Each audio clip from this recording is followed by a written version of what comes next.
Les titres de votre édition. La Nouvelle-Calédonie passe en confinement général strict à partir de lundi soir minuit et pour 15 jours minimum. Annonce faite cet après-midi par l'exécutif calédonien. Par ailleurs, un nouveau cas de coronavirus a été détecté ce soir. Nous en parlerons avec notre invité, le docteur Thierry de Grélan, neurologue au CHT et président de la CME. Comment certains Calédoniens ont-ils vécu cette dernière journée malgré les mesures du gouvernement, toujours en vigueur? Civisme ou incivisme, une de nos équipes est allée à la rencontre de quelques Calédoniens. La pandémie en Italie, 800 morts en 24 heures, plus de 5000 au total. Dans les hôpitaux, médecins et infirmières tentent de sauver les vies des patients admis en soins intensifs. Thomas Goyard, sélectionné aux Jeux Olympiques de Tokyo 2020, l'histoire des véliplanchistes calédoniens aux Jeux Olympiques se perpétue.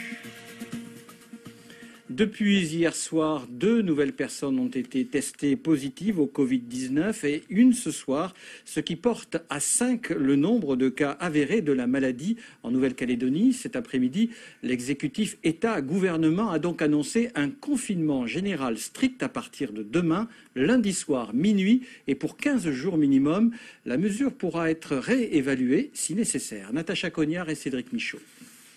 Nous avons décidé que l'ensemble de la population sera dorénavant soumis à des règles strictes de confinement à compter de demain, lundi soir, minuit. Je vous invite à changer radicalement vos habitudes et vos comportements. Je vous le demande solennellement. C'est notre nouvelle réalité. La Nouvelle-Calédonie compte désormais 4 cas de coronavirus. Les 2 nouvelles personnes contaminées sont dans un état stable et sont hospitalisées au Médipôle. L'une d'entre elles, âgée de 52 ans, revenait d'une formation en métropole où elle a été en contact avec de nombreuses personnes avant la mise en place des mesures de confinement par le gouvernement national. Dès son arrivée en Nouvelle-Calédonie, elle s'est d'elle-même autoconfinée avec son mari et sa fille. La seconde patiente est une pharmacienne âgée de 60 ans qui n'a pas voyagé depuis plusieurs mois. L'origine de sa contamination est donc difficile à déterminer. L'enquête de la Direction des affaires sanitaires et sociales se poursuit pour identifier toutes les personnes qui ont pu être en contact avec ces 2 nouveaux malades. Concernant le confinement de la population, il engendrera de nombreux changements, notamment dans les habitudes des Calédoniens. Chacun doit faire preuve de civisme. Dès lundi soir minuit, tous les rassemblements sur la voie publique et dans la sphère privée seront interdits. Cela signifie que les regroupements extérieurs, les réunions familiales ou amicales seront interdits. Cela signifie que les cérémonies coutumières, comme on l'a déjà dit, seront impossibles. Toutes les activités de loisirs vont devenir impossibles. Cela signifie que vous ne pourrez aller ni à la plage, ni en mer, ni à la chasse, ni organiser un match de foot, un bingo ou une partie de pétanque avec vos voisins ou vos amis. Le gouvernement de la Nouvelle-Calédonie et l'État assurent que tout sera mis en œuvre pour soutenir l'économie du pays. Les secteurs miniers et agricoles ainsi que l'énergie et l'assainissement devront continuer à fonctionner. Des liaisons aériennes seront mises en place pour assurer le fret et éviter toute pénurie. Et avec le nouveau cas annoncé ce soir, nous enregistrons 5 cas de Covid-19 en Calédonie. Alors, parmi la population, quelle réaction après l'annonce du confinement strict? Vous allez l'entendre, elle est plutôt bien perçue. Bernard Lassos et Claude Lindor. J'ai écouté tout à l'heure à la radio, c'était très intéressant. Écoutez, c'est ce qu'il y a à faire pour confiner le virus et vu qu'on soit embêté avec ça, quoi. Ça va pas être évident.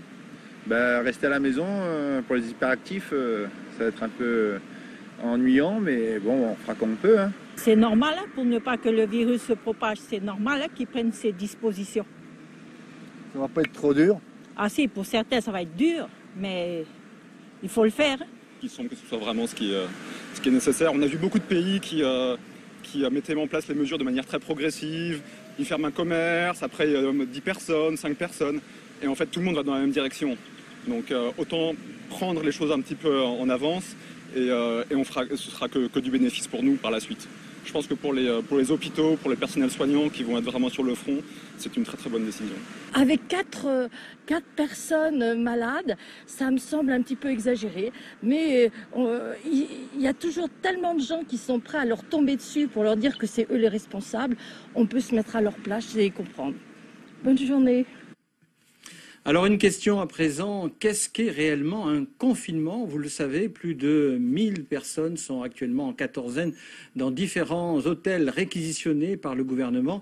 Qu'est-ce que réellement veut dire être confiné? Élément d'explication avec Natacha Cognard et Joachim Arlot. Le lundi 23 mars à minuit, les Calédoniens seront confinés chez eux. Ils ne pourront plus quitter leur domicile et ne pourront plus se déplacer. L'état de confinement décidé par le gouvernement de la Nouvelle-Calédonie sera effectif sur l'ensemble du territoire, et ce, pour une période minimum de 15 jours. Dans certains cas exceptionnels, ce confinement pourra être levé, notamment quand le télétravail n'est pas possible et que le salarié est obligé de se déplacer de son domicile à son lieu de travail.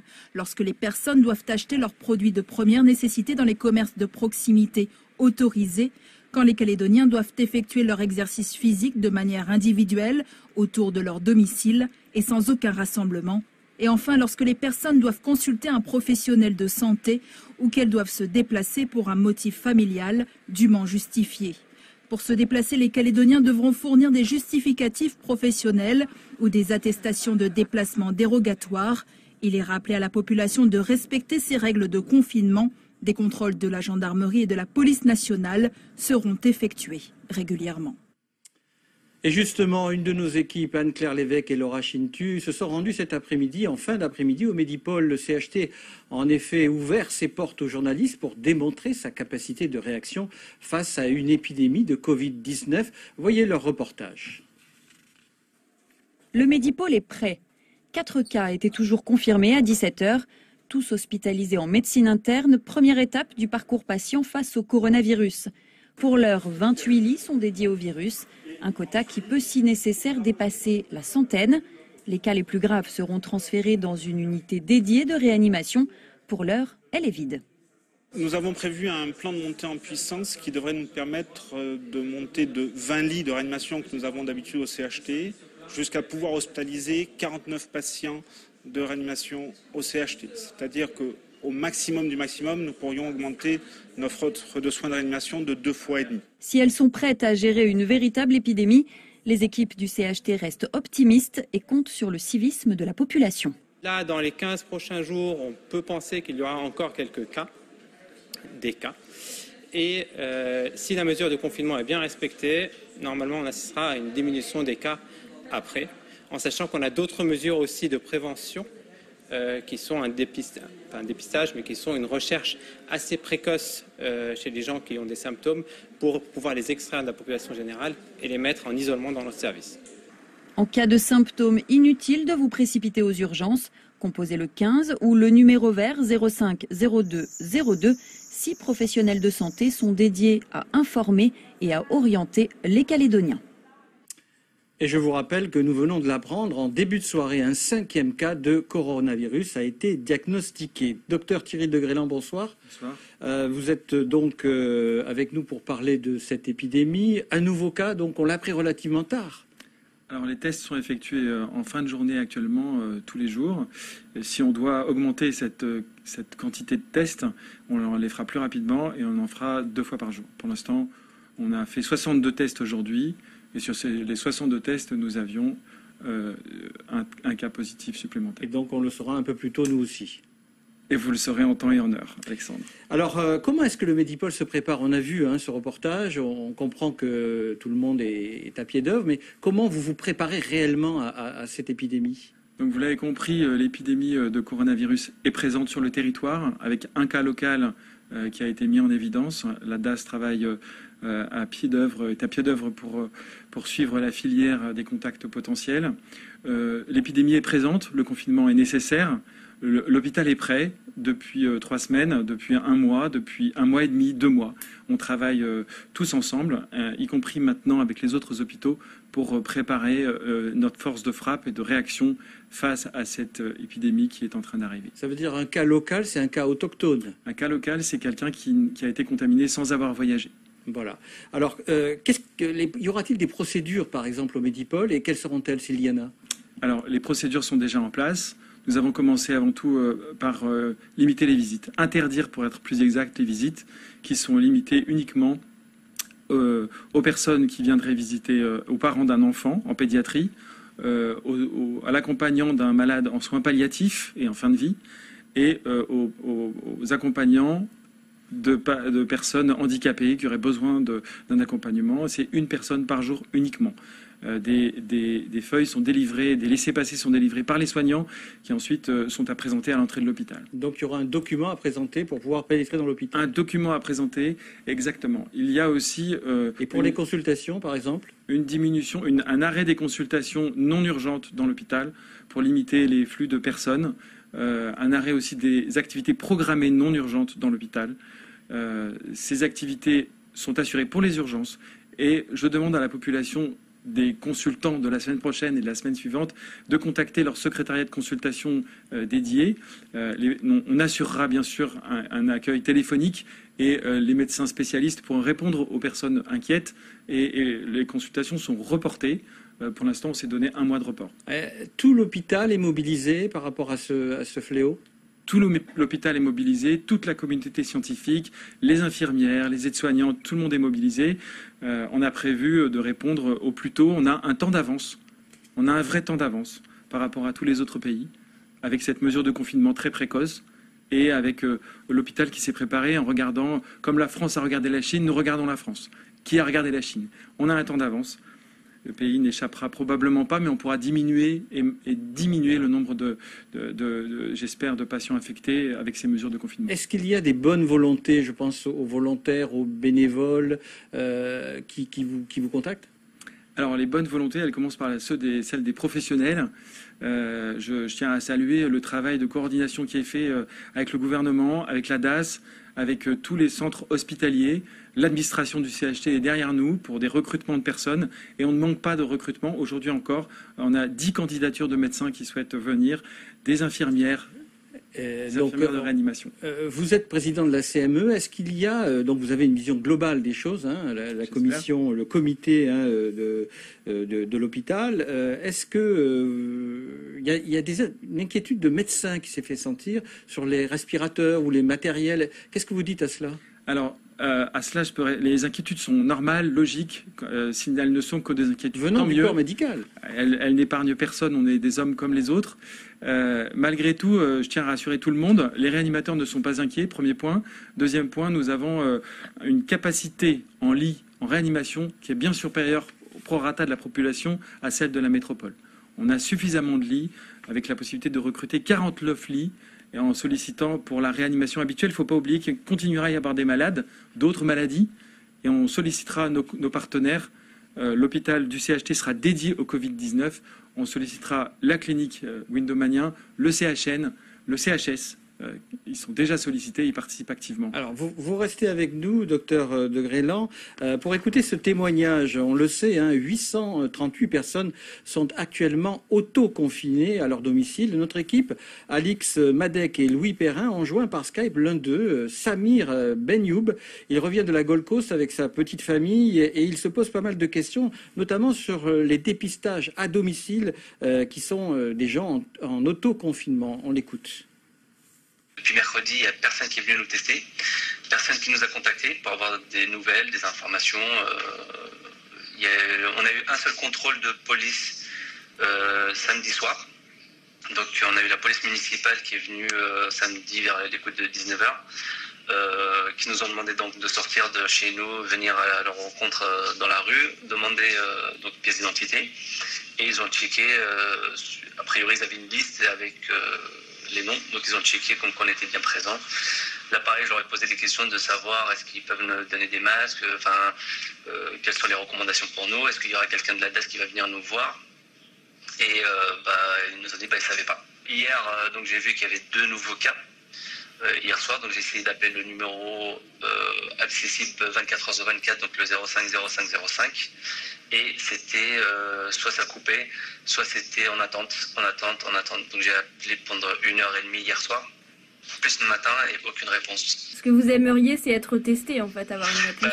Tester, savoir, oui, c'est quoi la suite, comment on s'organise pour notre quotidien, les courses. Est-ce qu'on va avoir des masques pour qu'on puisse se déplacer? Est-ce qu'on est des porteurs sains? J'attends que quelqu'un se sollicite, me dise. Quelqu'un vienne nous voir, nous demande comment ça va, est-ce qu'on a besoin de quelque chose, quelles sont les actions qui ont été mises en place pour les gens en autoconfinement, qui n'ont pas de famille ou qui n'ont pas de gens qui puissent les aider. Si moi-même et ma femme malade, qu'est-ce qu'on fait de notre fille? Voilà, des questions. Est-ce qu'on ne peut pas être testé? Même si je sais que ça coûte cher un test, mais venir nous tester, nous dire que voilà, si on est négatif, ça pourrait aussi nous rassurer. Alors, docteur de Grélan, qu'est-ce que vous répondez à Samir? Alors, il y a un message important à retenir ce soir. On ne fait pas de test aux personnes non malades. On ne peut pas dépister le Covid-19 tant que la personne n'est pas malade. Sinon, on risque de faire des faux négatifs. Donc, on ne teste pas les personnes en autoconfinement. Et c'est bien normal. On serait amené à consommer trop de tests et ça n'a aucun intérêt scientifique. Après, je comprends parfaitement les interrogations de ce monsieur. La DAS, alors le numéro vert, pour répondre à la première question du numéro vert. Rapidement, oui. Il est surchargé. Effectivement, vous l'avez compris. On met tout en œuvre pour pouvoir augmenter ses capacités. Quant à la DAS, elle fait un travail énorme sur les cas contacts. Les gens qui sont en autoconfinement et qui ne posent pas de problème, effectivement, ne sont peut-être pas encore tous rappelés. Si ce monsieur tombait malade, bien sûr, il faut qu'il contacte le numéro vert. Et j'espère que ce sera plus facile pour immédiatement qu'on puisse organiser son dépistage. L'autoconfinement génère un peu de stress, néanmoins. L'autoconfinement génère du stress. Il en générera dans la population. Mais j'exhorte la population à le réaliser de la manière la plus stricte possible. C'est le seul moyen que nous avons sur l'ensemble de la population de confiner le virus. Docteur de Grélan, merci pour avoir accepté notre invitation ce soir. C'est moi qui vous remercie. Alors voyons à présent comment se sont comportés quelques Calédoniens, et ce, malgré les recommandations du gouvernement toujours en vigueur. Certains désobéissants s'étaient donné rendez-vous cet après-midi sur la plage de Lansvata, Alix Madec et Louis Perrin. Wingfoil, planche à voile et kitesurf, malgré les recommandations du gouvernement de limiter les déplacements et les contacts, les aficionados des sports nautiques n'ont pas résisté à l'appel de l'eau salée cet après-midi, à l'image de Laurent Gahuzer qui a dû cesser son activité de location de planche à voile, mais qui n'a pas renoncé à prendre un dernier bain avant le confinement. Là, on en profite encore un peu pour être sur l'eau, parce que c'est vrai qu'une fois sur l'eau, on ne risque pas de créer des problèmes, qu'on est toujours loin de tout le monde, on est dans un endroit qui est vraiment confiné, on va dire. On ne se serre plus la main, on ne se fait plus la bise, on se check de loin, quoi.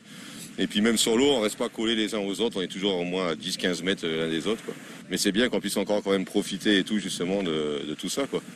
Même chose pour Valérie qui a laissé à son fils un dernier après-midi de plaisir nautique. En même temps, il est sur l'eau, il est loin, j'allais dire, d'autres personnes, donc je pense qu'on ne prend pas trop de risques. Mais en effet, dernière journée où on peut en profiter. On se lave les mains tout le temps, même si on n'a pas de masque, mais on se tient loin des autres personnes. Et puis j'allais dire, on essaye d'avoir un minimum d'hygiène pour nous et pour les autres. Pas de business de contact cet après-midi à Lansvata, mais l'appel du large semble avoir dépassé pour certains celui de la raison. Dans la région, à présent, en Polynésie, 17 cas de coronavirus sont avérés à Tahiti. Le confinement a été décrété hier soir et sur le terrain, policiers et gendarmes sont en action pour faire respecter les règles. Force de constater que le message a du mal à passer. Voyez le reportage de Polynésie Première. Outre le permis de conduire, il est désormais obligatoire d'avoir sur soi une attestation de déplacement dérogatoire depuis minuit vendredi soir, ainsi qu'une pièce d'identité. C'est pas qu'on ne sait pas, on sait que on est confiné, mais bon, là, comme je dois bricoler à la maison, j'ai besoin d'appareils, j'ai été chercher mes appareils, c'est tout. Donc maintenant vous allez aller télécharger l'autorisation? J'ai pas d'ordinateur. On se déplace en fait pour aller récupérer nos cocos pour aide. Donc du coup ça ne concerne pas du tout le travail, quoi. Et vous avez rempli l'autorisation, l'attestation? Oui. J'ai rempli l'attestation, mais sauf que ça, c'est plus pour le travail. Je pense que ce qu'ils voulaient, eux, c'est un justificatif de dérogation. À Punaouia aussi, les Mouteuils n'hésitent pas à intervenir sur les plages, même si certains surfeurs font mine de rien de comprendre en restant au large. Là, on vient de faire dégager les jeunes qui étaient en train de faire du boogie. En terre de grosse. Déjà, il y a la houle et avec ce confinement, là, depuis ce matin, on est en train de faire de la prévention.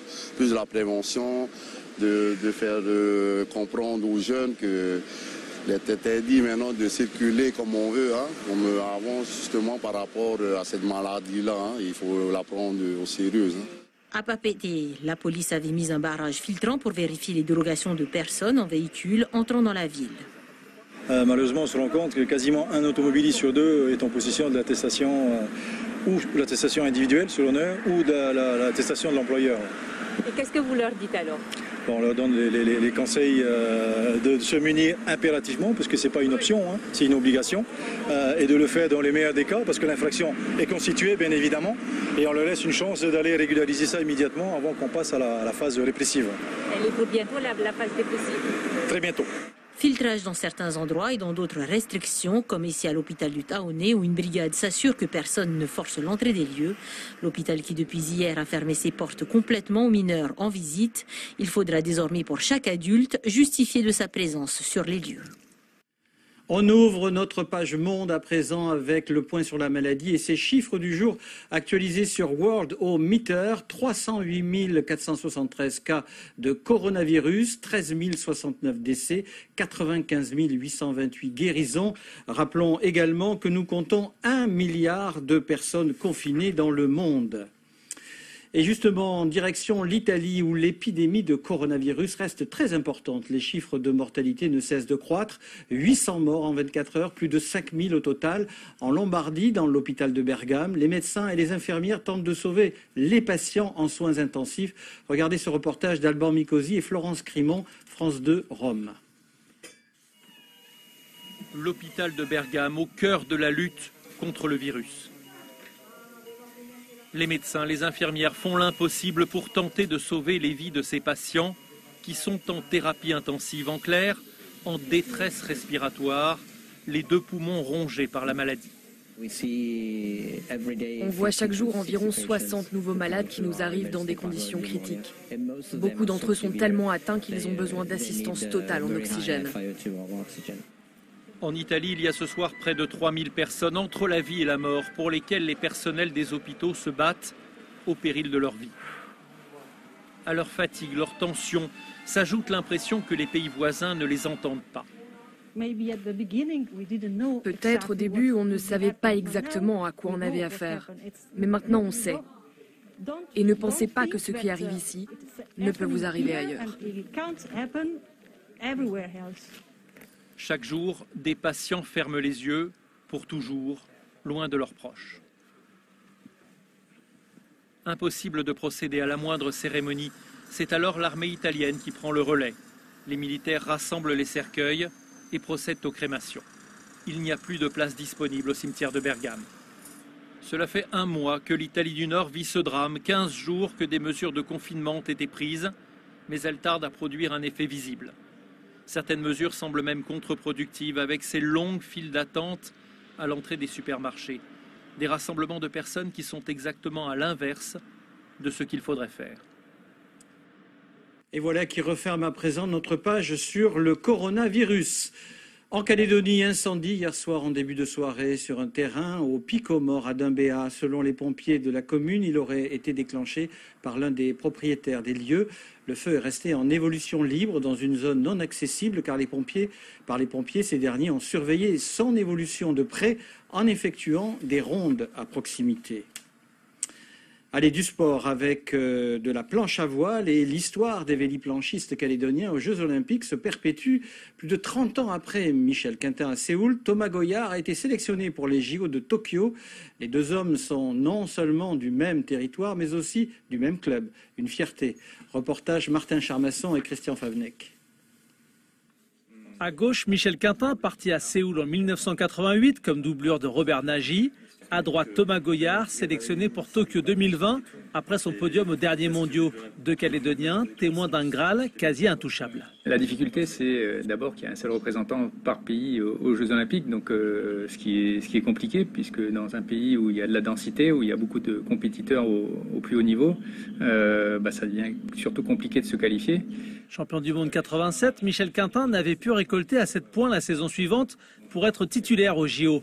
Thomas Goyard, lui, sera numéro 1 français au Japon après sa 3e place au championnat d'Europe et aux mondiaux. Il a été le meilleur français aux moments cruciaux. Quand ça marche bien comme ça, c'est plutôt un super feeling. Après, c'est clair que le niveau mental, la pression qui retombe, puis d'autres formes de sollicitations qui arrivent, c'est quelque chose à gérer, mais c'est top.